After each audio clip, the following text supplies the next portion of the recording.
Margot, j'ai une question pour toi. Vas-y, dis-moi, Cécile.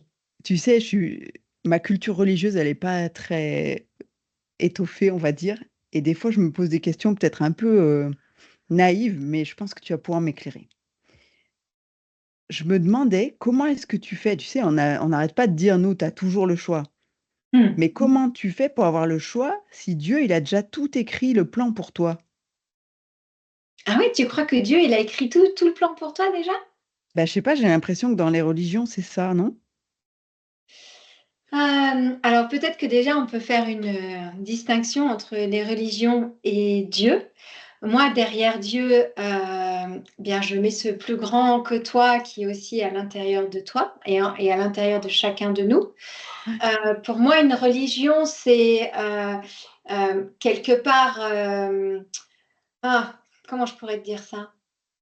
Une religion, ça concerne un groupe de personnes pour nous inviter à aller vivre et partager le message autour de nous au plus grand nombre. Et ça passe par un certain nombre de rites, de rituels, de pratiques. Et évidemment, c'est lié à une histoire. Et en l'occurrence, si on parle par exemple de religion catholique, c'est la Bible. La base de tout, c'est la Bible, les Ouais. évangiles. Euh, et personnellement, je fais un peu une différence parce que pour moi, je vis ma foi en Dieu au travers de la religion, mais aussi dans mon quotidien, au jour le jour, dans ma façon d'être, dans ma façon de ce rapport au vivant. Euh, donc, si tu veux, je pense que je ne suis pas plus avancée que toi en termes de religion. Je pense que je m'exprime peut-être pas suffisamment bien, mais pour moi, la religion, parfois, on a l'impression que c'est un peu un nombre de règles qu'on t'impose pour bien suivre les commandements C'est ça. que la religion te partage. Et Ouais. suivant les religions, ça peut être différent, tu vois. Mais pour moi, finalement, la religion, c'est quoi? C'est vivre en communauté pour pouvoir t'aider finalement à cheminer ensemble, à réfléchir ensemble, à vivre pleinement les rituels qu'on te propose pour ancrer finalement ce divin encore qui est à l'extérieur et à l'intérieur de toi. Pour moi, c'est ça, c'est comme ça que je vis la religion. Plus que comme D'accord. le nombre de règles qu'on m'impose, et si tu fais pas ça, tu vas être châtié, tu vas aller en enfer. Euh, pour moi, je ne le vis pas comme ça, en tout cas, la Ouais. religion. Moi, c'est vrai que c'est un peu l'image que j'ai, que finalement, les religions, elles sont là surtout pour te dire ce que tu dois pas faire, ce qui est interdit. Et tu Ouais. vois, j'ai un peu de mal avec cette question d'interdit parce que je me dis, plus tu dis que quelque chose est interdit, plus tu donnes envie de le faire. Oh Moi, oui. plus tu me dis, il faut pas rouler à plus de 130 km/h sur l'autoroute, et plus j'ai envie de rouler à beaucoup plus que ça si je suis toute seule et que je peux le faire. Tu Ouais. vois? Mais je conçois que la spiritualité, c'est effectivement le fait de vivre en communauté et de se reconnecter. Alors moi, j'ai une approche qui est plus quantique, mais se reconnecter avec le fait que finalement, on est tous faits de la même matière, de la même énergie, Hmm. et qu'on ressent tous les vibrations de la même façon. Alors, j'ai pas envie de dire ça, c'est, j'ai envie de dire, on est en mesure de chacun ressentir les vibrations qui sont en nous et autour de nous. Mais tout le monde n'en est pas là, j'ai envie de te dire. Il y en a qui vont nous écouter, là, qui vont nous dire, elles sont tarées, les filles, ou quoi? Tu Ouais, vois ce on que est je veux dire? complètement tarés, ok? Non, mais tu vois, c'est.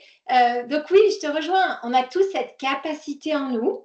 Mais après, il faut avoir la conscience de vouloir quelque part éveiller et faire grandir ça en nous pour justement ressentir de plus en plus tout ce qui nous entoure et ce qui est en nous aussi, hein, que ce soit l'énergie qui est dans notre corps ou tout ce monde subtil auquel tu peux te connecter notamment par ton intuition, par la prière, par la méditation, etc. Tu vois? Mm, mm. Et Ouais. pour retourner à ta question de départ qui est mais comment on a notre libre arbitre si Dieu a déjà tout prévu pour toi? Ben justement, pour moi, c'est en tout cas dans la religion catholique et et c'est comme ça que je vis ma foi. Dieu ne t'impose jamais rien. Dieu, il est là et il attend que tu fasses appel à lui. Et quand tu fais appel à lui, là, éventuellement, il te guidera. Mais Dieu ne va jamais s'imposer à toi. Par conséquent, et ça c'est hyper important ce que tu viens de soulever, pour moi c'est la base de la religion, à ton libre arbitre et ça, Dieu n'y touchera jamais. Tu as OK. toujours le choix. Il ne t'impose rien et au contraire, demandez et vous recevrez. Tant que tu n'as pas demandé, ben, il ne va rien t'imposer. Ouais. OK.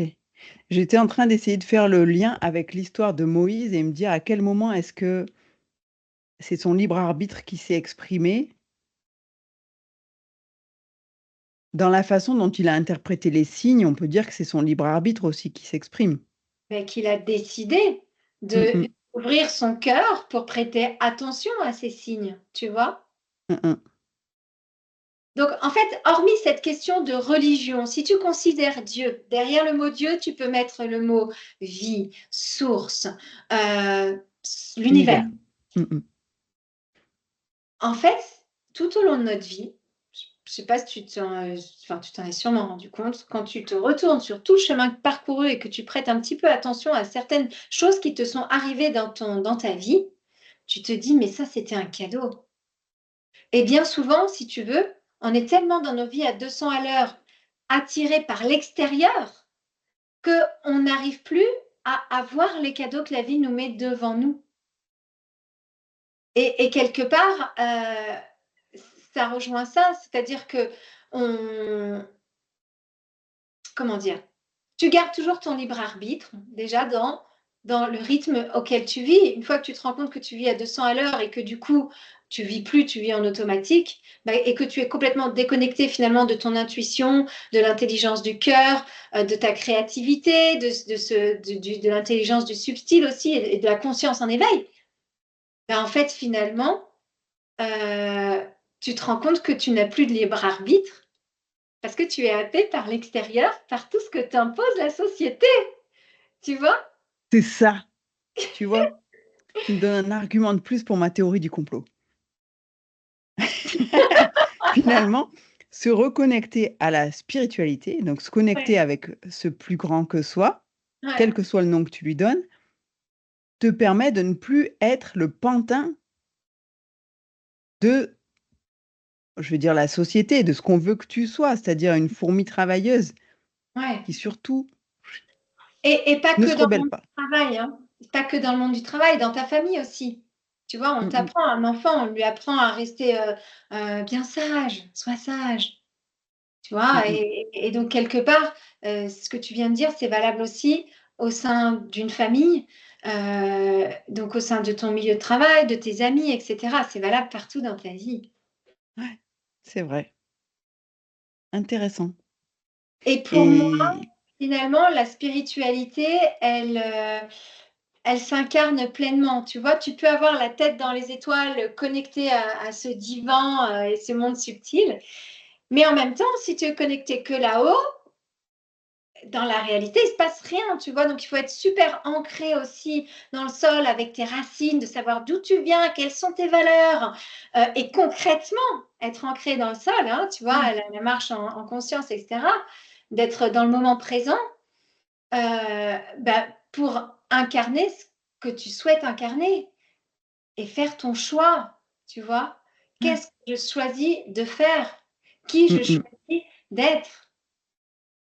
Tu sais, ça me fait penser à Socrate et Platon, puisque c'est Platon qui a écrit, la philosophie de Socrate. Il y a pas Oui. d'écrit directement fait par Socrate, qui disait que ton âme avait expérimenté un monde où, elle avait vécu tout ce qui était absolu. Le beau, le bon, le vrai avec des majuscules, tu vois? L'absolu et qu'après quand elle s'incarne, elle garde une espèce de réminiscence de cet absolu, Mmh mh. mais elle vit dans la frustration de ne pas le retrouver sur Mmh. terre et tu Ouais, vois, ouais. quand tu dis: il y a besoin d'ancrage, ou Mmh. pour moi, il y a besoin de cet ancrage pour pas être dans le regret de cet absolu que Mmh. tu as perdu momentanément et que tu retrouveras Ouais. et vraiment profiter pleinement de ce pourquoi tu es là aujourd'hui. Oui et concrètement aussi, pourquoi l'ancrage? Parce que c'est ça qui te permet de passer à l'action, d'être concret dans ta vie, Mmh mh. d'avancer, Ouais. tu vois?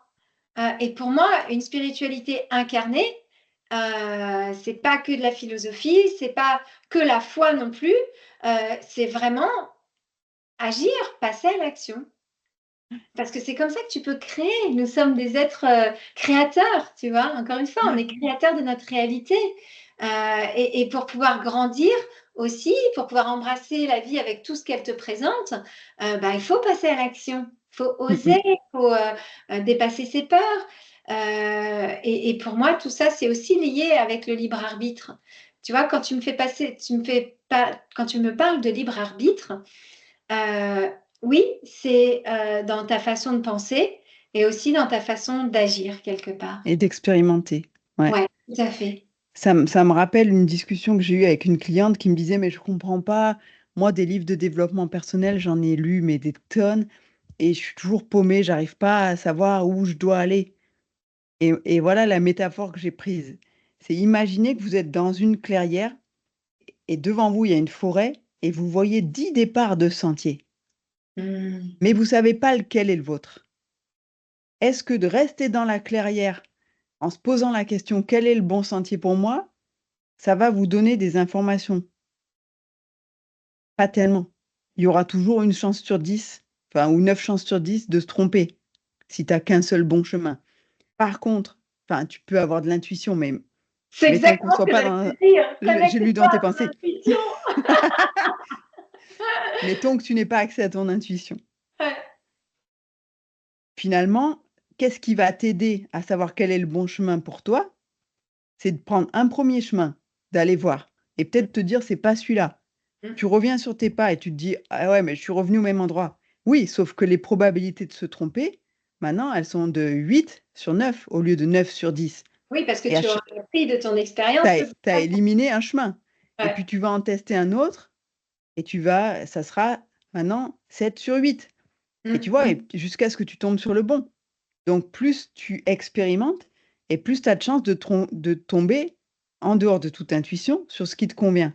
Et en plus, j'ai envie de te dire, Cécile, heu, le bon chemin, finalement, tous les chemins sont bons parce que même ceux qui étaient pas bons, c'est grâce au fait de les avoir empruntés et testés que tu peux arriver sur le bon chemin. Pour moi, C'est tous les ça. chemins sont bons finalement. Oui et puis que peut-être tu vas trouver quelque chose sur le premier chemin qui était pas celui que tu voulais idéalement, qui te Ouais. servira sur un autre et cetera. Et cet exemple-là, je veux l'illustrer en tant que personne. C'est-à-dire qu'aujourd'hui, moi, je suis un peu comme, cette petite poupée russe, tu vois? Mmh mh. Comment je peux être la Élodie d'aujourd'hui?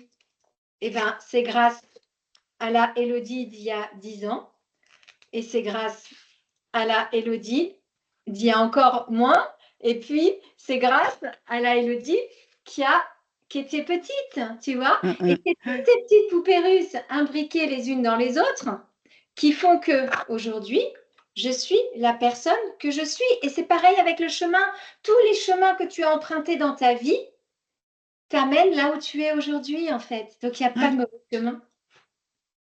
très juste et après comme tu disais, il y a l'intuition, mais ça nécessite déjà de se faire confiance et en l'occurrence, la personne à qui j'ai expliqué ça, elle Oui, était pas dans un état de confiance. ouais, Mais le jour où tu as confiance en toi, effectivement, tu vas être attiré par ce chemin, celui-là, le 1 sur 10, tu vois? ouais, Donc ouais, vas-y, quoi. ouais. En gros, la conclusion, quelle que soit ta situation, tu gagnes à avancer sur un chemin. Ouais, c'est ça. Parce que pour ramener ça à la vie est un chemin et toute expérimentation est un apprentissage. Il y a pas Mmh, d'erreur possible, tout est bon.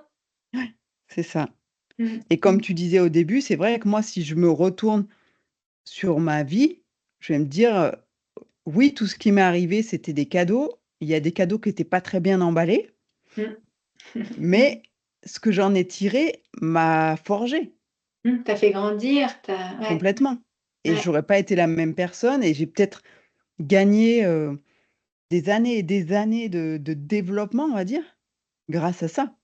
Oh, de toute façon, je te rejoins tellement. Il y a rien de mieux que l'expérimentation.